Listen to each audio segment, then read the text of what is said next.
The ancient Greeks were masters of drama. They literally invented it. Dating back to the 5th century BCE, they staged their first tragedies at the Theater of Dionysus in the shadow of the Acropolis. But far before Oedipus fulfilled a prophecy to kill his father, boink his mother, and give the rest of us a major complex for the rest of our lives, Cronus and Zeus set a precedent for the flawed morality humans inherited from their gods. Their legend is one of inescapable fates, cannibalism, and immortal infanticide, betrayals between fathers and sons, and war between gods and giants. And it explains the very creation of the world as the ancient Greeks knew it. Cronos, or Kronos, also known as Saturn to the Romans, though we will be sticking with the Greek names, was the king of the Titans in Greek mythology. His story and the great irony of his downfall cannot be told fully without first explaining how he won his crown in the first place.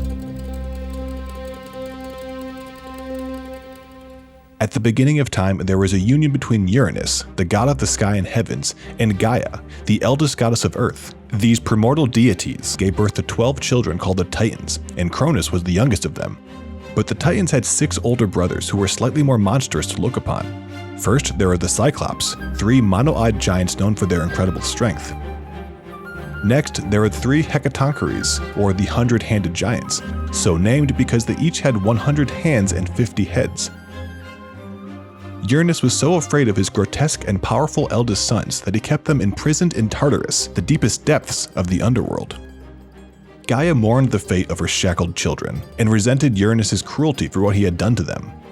In her spite, she gave Kronos the key to overthrowing his father. All he had to do was castrate Uranus with a harpy, a type of Greek sickle scythe or sword.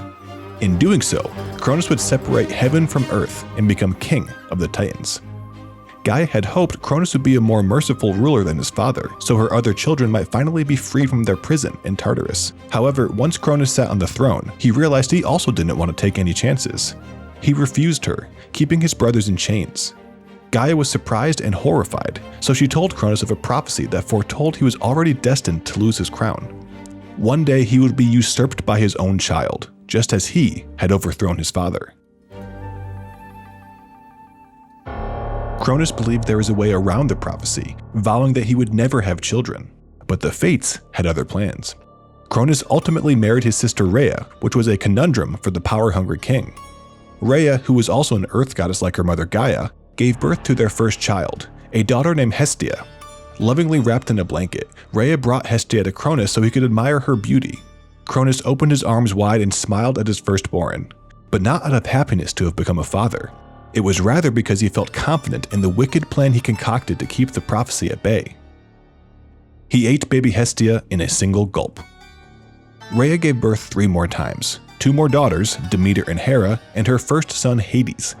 Each time Rhea brought her children to meet their father, Kronos would welcome the baby into his arms, only to promptly eat it the next moment. When Rhea got pregnant a 5th time, she dreaded the loss of another child. She sought guidance from her mother Gaia, who was also enraged over what Kronos had done to her grandchildren. Together, they came up with a plan to deceive him so they might save the next baby. Rhea gave birth to her second son Poseidon. Immediately after he was born, Gaia stole him away to a remote island in the middle of the ocean. There, he could hide from his father, protected by caring sea deities as he grew up.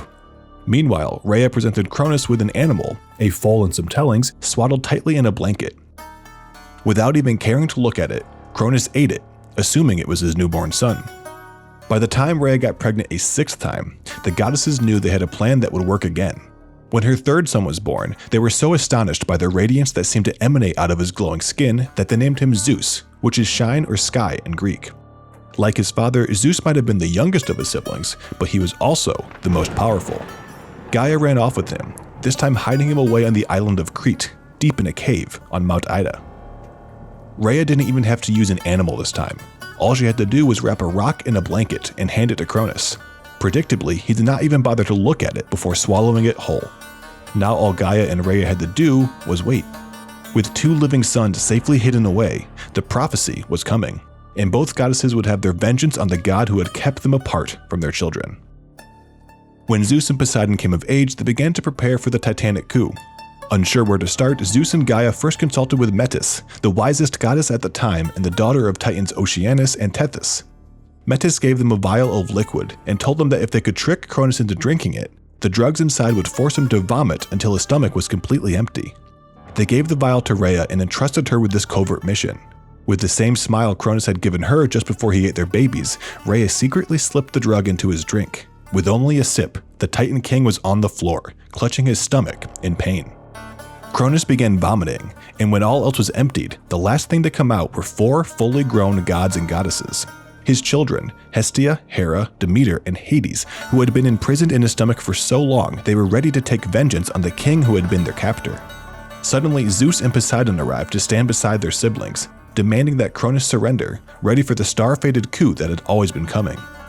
Though he was weak, Kronos was able to run away and instigated a declaration of war known as the Titanomachy, the 10-year war between the Titans and the Olympians, the pantheon of gods named after the home they would ultimately make atop Mount Olympus. That ensued is considered the first war in all of Greek mythology. Zeus had the Olympians, but Kronos still had the support of a pack of Titan brothers and sisters to fight alongside him, so the odds were evenly matched.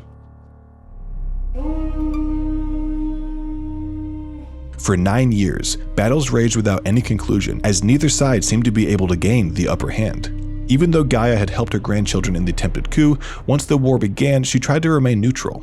She despised Kronos, but she could not betray her other Titan children so easily.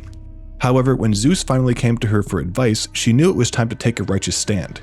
She told Zeus he would have to free her oldest sons, the 100-handed giants and the Cyclops, from their chains in Tartarus to finally win the war.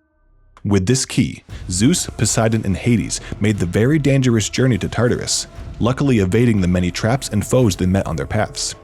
When they reached their uncles, the long-feared creatures cried with tears of joy. They had been imprisoned for so long, they thought they had been forgotten. The gods freed them, but moreover, they also brought their uncles an ambrosia that could restore them to full power. Together, they could defeat the Titans. In their gratitude, the mythical monsters bestowed gifts to the young Olympian gods. To Zeus, they gave invincible lightning bolts and booming thunder that would allow him to rule over both the mortal and immortal worlds. For Poseidon, they gave the gift of a trident, a 3-pronged spear imbued with magic that gave him the power to control all of Earth's waters. For Hades, they bestowed a helmet of invisibility. He now had the power to conceal his presence or shield his identity whenever he wanted. Zeus hurled down thunderbolts from Mount Olympus as the 100-handed giants made their way to land, finally free to see the light of day. They channeled the long-harbored rage over their captivity into battle. The Titans were not prepared for their power or their wrath. It is said the 100-handed giants ripped apart entire mountains like they were merely stones to throw at their Titan opponents. The Titans, including Kronos, were forced to retreat, ending up back in Tartarus, which was exactly where the Olympians wanted them. As part of their plan, the Cyclops had stayed behind, so the Titans truly had nowhere left to run. Instead of finding refuge, the Cyclops captured and imprisoned them in unbreakable chains. Tartarus was once again an immortal prison, but this time Poseidon built a massive bronze wall around it, so it was truly inescapable. Thankful for their service, Zeus asked the 100-handed giants if they would serve as the immortal guardians of Tartarus. After so much of their existence had been lived in the darkness there, it really was the only thing they knew and the place they felt most at home. They were content knowing they could leave any time to spend some time in the sun. Kronos' fate varies depending on the legend. In some, he is a prisoner in Tartarus for all of time. In others, he made the most of his time trapped in the Underworld by becoming king of Elysium, basically heaven in Greek mythology. The gods then determined how to divide power amongst them by drawing lots. Zeus ruled over the sky and brought order to the immortal and human realms, but he was also known to harshly punish those who disrespected him or the gods. Poseidon ruled the seas and could bring about storms and other natural disasters. But more importantly, he taught humans how to train horses and build ships, and considering the location of Greece and her isles, a competent seafaring society was critical to their survival. Hades ruled the Underworld, and gave humans the gift of funeral rites so they could bury the dead in a manner that allowed their souls to pass through to Elysium. Eventually, all other realms of the natural world, civilization, and human achievement were divided amongst the Olympians and their deity children. Stories of their greatness or even their misdeeds provided Greeks with an answer to all their existential questions, such as why the sun rose and fell every day, why nothing would grow in the winter, whose immortal favor had given the most talented, strong, wise, or beautiful mortals their power and gifts. But all those are myths for another time. Today, we remember the dawn of the human world as the ancient Greeks knew it, the day the Titans' rule ended and the reign of the Olympian gods began.